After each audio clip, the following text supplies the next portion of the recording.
Baik, kutubun sihah yang muktamad pegangannya. Ini apa kutubun sihah? Ramai orang terjemah yang saya tengok kutubun sihah ni maksudnya kitab yang sahih. Baik, kalau kita tanya balik apa makna kitab yang sahih? Yang sahih tak, yang dhaif tak boleh. Oh, ni Wahabi ni. Sahih yang dhaif tak boleh kata dia. Tak jelas.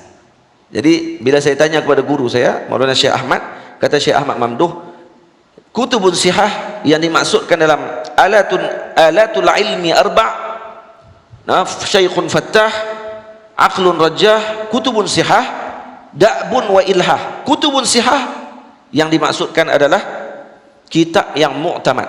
Apa makna kitab yang mu'tamad? Yakni kitab yang dipegang oleh jamaah minal ulama. Oh, baru saya nampak, masya-Allah tabarakallah. Sebab ada kitab yang kitab tersebut bukan dipegang oleh jamaah ulama tapi diajar di masjid. Ajib. Sebab tu nak mengajak di masjid, kitab tersebut sepatutnya kitab yang dijadikan sebagai manhaj untuk tadris. Kitab apa yang kita nak jadikan sebagai tadris? Tadris maksudnya nak mengajar orang. Ada kitab yang tadris yang boleh kita gunakan untuk mengajar, ada kitab yang hanya kitab tersebut dipanggil makruah, kitab bacaan saja. Tamam? Tafsir contohnya. Tafsir apa yang dibaca di masjid? Tok guru kita dulu tulis kitab Tafsir Nurul Ihsan. Tafsir Nurul Ihsan ni dia seumpama macam tafsir Al-Imam As-Suyuti rahimahullah, Jalalain, tapi memudahkan dalam bahasa Melayu. Sebab tu kitab tu dijadikan tadris, dan jamaah ulama Melayu pada waktu tersebut di pondok dan sebagainya baca Tafsir Nurul Ihsan. Kenapa? Karena tafsir ni diguna pakai oleh orang Melayu untuk diajarkan di masjid, maka diterima oleh para guru, maka ni dipanggil kitab tadris. Faham tak? Itu maksud dia. Satu lagi kitab Turjuman Al-Mustafid. Turjuman Mustafid ni agak susah sikit sebab dalam tu dia ada qiraat, kemudian nak kena faham juga bahasa Arab baru boleh baca kitab tersebut. Tapi yang dalam bahasa Arab, kalau untuk tadris kitab tafsir di masjid, sepatutnya dibacakan kitab Jalalain, Tafsir Jalalain. Boleh? Jangan baca tafsir lain, pergi baca tafsir lain, kemudian pergi syarah panjang-panjang apa semua kali, lahir orang tak faham pun tafsir tu. Orang duk dengar yang ustaz tu duk bersyarah ya lebih. Hak dalam tafsir tu tak syarah pun. Jadi sebenarnya kita nak ajar masyarakat kita ni dengan apa sebenarnya? Baik. Betul, nak tengok orang ni kuasai ilmu ataupun tidak. Kata para guru kami, kalau kata dia boleh syarah, kata Syekh Mustafa Imran, ini guru kepada guru saya, dan saya pun pernah mengaji juga dengan Syekh Mustafa Imran rahimahullah. Syekh Mustafa Imran kata, nak tahu kata orang ni dia kuasai ke tidak satu bidang ilmu tersebut, dia boleh syarah semua orang faham ilmu tu. Petani pun faham, budak-budak pun faham, orang tua pun faham, ulama pun faham, penuntut ilmu pun faham. InsyaAllah dia memang pakar betul. Tapi kalau dia syarah, yang faham hanya sekelompok yang tertentu saja, maka dia ni masih lagi kurang menguasai lagi. Sampai macam tu sekali. Lepas tu kalau tuan-tuan dengar syarahan Al-Imam Mutawalli Sya'rawi rahimahullah ketika dia mentafsirkan ayat Quran, bahasan dia, sebab tu dia guna bahasa ammi, bahasa pasar Mesir. Ketika dia syarahkan ayat-ayat Al-Quran, ditafsirkan dalam majlis dia, dipahami oleh orang jual sayur pun faham dia cakap. Padahal dia syarah ni ayat Quran ni, dia guna dengan lughah, dia syarah dengan ni isim maf'ul, ini isim fa'il apa semua, tapi petani pun faham, jual sayur pun faham. Hak ulama lagi jelih, lagi faham lah. Kalau kata hak yang jual sayur pun faham, yang mereka ni dah memang tak mau mengaji dah faham, bagaimana dengan penuntut ilmu, dengan para ulama? Ini kata ulama, ilmunya Al-Imam Mutawalli Sya'rawi ni, walaupun perbahasannya tadi ulama lain pun tahu, tapi disebabkan kerana ada nur, ada cahaya, maka sampai kepada semua pada waktu tersebut. Ini ajaib. Ini orang-orang yang Allah Ta'ala pilih. Pada setiap zaman dia ada orang yang macam tu. Baik, kutubun sihah ni kitab yang mu'tamad. Ini kitab ni yang dipegang oleh para ulama, yang dijadikan proses pengajaran. Lepas tu macam kitab, saya bagi contoh lah ni lah. Kalau kita nak mengaji Tafsir Jalalain contohnya, mengaji yang tu dulu. Hadis Arba'in, Syarah Arba'in Nawawiyah. Baik, Syarah Arba'in, kalau yang peringkat awal sedikit untuk kita faham secara umum, kita Al-Imam Ibnu Daqiq Al-Aid. Yang tu syarahan dia Daqiq, seperti nama dia, Ibnu Daqiq. Walaupun sebagian ulama kata tak, kitab tu bukan Ibnu Daqiq yang syarah. Yang syarah sebenarnya Imam Ibnu Hajar Al-Asqalani. Tak apalah, mana-mana pun. Yang penting kita tu berbahasa daqiq. Kalau nak lebih tinggi sikit naik, baca kita Al-Imam Ibnu Hajar Al-Haytami, Fathul Mubin. Yang ni syarahan dia dengan usul, dengan semua qawaid dikeluarkan untuk memahami Arba'in Nawawiyah. Kita tu susah. Syarah Arba'in tapi susah. Nah, kalau nak yang luah, ensiklopedia, baca kita Futuhat Rabbaniyah. Minta maaf, Futuhat Al-Wahbiyah. Nah, bukan Wahabi, Wahbiyah. Nah, tu kitab tu mausu'i. Dalam tu semua ada. Kalau nak yang pertengahan, dibaca kitab Al-Jawahir Lu'lu'iyah karangan Al-Imam Al-Jurdani radhiyallahu anhu, ni pertengahan. Sebab tu kitab Matan Arba'in dibaca di masjid-masjid, di kampung-kampung, di pondok-pondok. Kenapa? Karena di dalamnya terkandung ke semua asas dalam agama. Sebab tu dibaca Arba'in. Jadi janganlah bila Tok Guru baca Arba'in, ustaz-ustaz baca Arba'in, dia kata Arba'in lagi. Tak ada kitab lain. Arba'in pun dia tak faham pun. Kalau baca 42 hadis tu pun dia tak jelas lagi pun. Dia bukan pada Arba'in tu, pada yang syarah tu siapa dia. Sebab yang syarah tu lebih banyak dia bawa keluar utusan Malaysia daripada apa yang imam duk syarah. Tu yang orang jadi boring tu. Hak duk main mengaji tu, dia nak dengar yang imam syarah. Yang hak duk mengajak, duk pergi syarah utusan Malaysia. Tuan-tuan tahu hari ni jadi apa? Dalam utusan dia pula jadi pemberitahu. Dia kata kami pun baca, kami pun boleh faham. Yang ustaz nak pergi syarah buat apa? Nak syarah tu hak dalam kitab yang kami tak boleh nak baca tu. Hak tu sepatutnya. Nah, baik. Tu kalau hadis. Nah, kalau kata fiqh, baca kitab apa? Kalau kata dalam bahasa Arab, baca Fathul Qarib. Matan Abi Syuja'. Tu matan, baca Fathul Qarib. Kalau habis Fathul Qarib ni pun dah masya-Allah tabarakallah. Tapi sekarang kalau kata dalam Tariq Yaman, ada Safinah, ada kitab apa ni, Risalah Jami'ah. Nah, ada kitab Yaqutun Nafis dan sebagainya. Itu kitab-kitab yang digunakan oleh para penuntut ilmu dan para ulama. Nah, baik.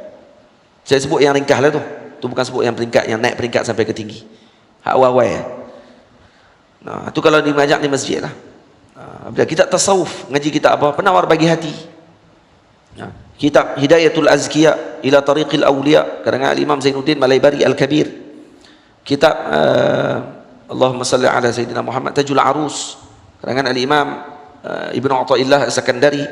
Itu kitab-kitab yang perlu dipelajari, diajar di masjid. Karena kitab ni tadris.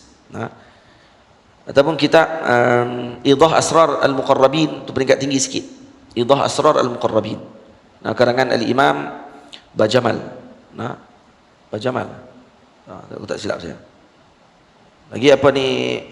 Itu kitab tasawuf. Sebab kita di masjid tak mengaji nahwu, sarah kita tak mengaji kan. Kalau mengaji nahwu, sarah tu lain pula, tu kena pergi pondok tu. Itu orang tak mengajak di masjid. Main masjid baca kitab Matan Jurumiyah. Tinggal tu imam apa tu? Tu pun tu imam kata sebab wajib kena mai, kalau tak mai kata aku pun tak mai dia kata. Matan sarah baca Matan Bina. Kalau boleh mengajak di masjid, kalau ustaz ni boleh pergi baca kitab nahwu, orang ramai macam baca kitab tasawuf. Memang ajaib ni. Dia baca kitab nahwu, tapi orang mai ni sumpah dengar ceramah. Ni mesti something ni. Dia mengajak ni mesti something. Ini orang macam ni mesti ajaib ni. Anugerah Allah Ta'ala. Lagi. Faham? Baik. Tu kutubun sihah. Lepas tu kutubun sihah ni kena tanya. Lepas tu saya sangatlah optimis kalau masjid boleh untuk atok kelah-kelah tu sepatutnya ditanya dulu kitab apa yang sepatutnya dipelajari di masjid. Karena nak jaga jemaah. Kita nak bagi apa dekat jemaah? Kata ustaz nak baca tafsir. Okey, tafsir apa ustaz nak baca? Saya nak baca tafsir sekian-sekian, dia kata. Tak, tafsir ni bukan tadris. Tafsir ni besar contohnya. Baca kitab Mafatihul Ghaib. Tafsir Imam Fakhruddin Ar-Razi 32 jilid. Bila nak habisnya? Tu imam tu hidup balik pun tak tentu habis lagi. 32 jilid tuan-tuan. Nak habis bila? Lepas tu kita tegur bila ada orang nak baca tafsir fi zilalil Quran di masjid. Kenapa nak baca fi zilal dalam masjid? Fi zilal bukan tadris. Fi zilal hanya kitab makruah, bacaan. Tu pun kepada orang yang ahli saja boleh baca. Sebab tu sebab dalam kitab fi zilal ada benda-benda yang tak sepatutnya. Nah, tafsir Hamka bukan tak tadris. Tafsir hamka bukan tadris, kerana dalam tu pun ada benda yang tak sepatutnya. Faham tak? Kita tu bahasa Melayu Ustaz, senang baca. Bukan kira senang baca, kira umat yang duduk depan kita ni, kita nak didik pergi ke mana? Baca tafsir Nurul Ihsan, tu terbaik yang ditinggalkan oleh ulama kita. Yang tulis tu Mufti Jitra. Dulu Jitra ada mufti, tu bukan Mufti Kedah, Mufti Jitra. Sebab Jitra lu kerajaan Jitra.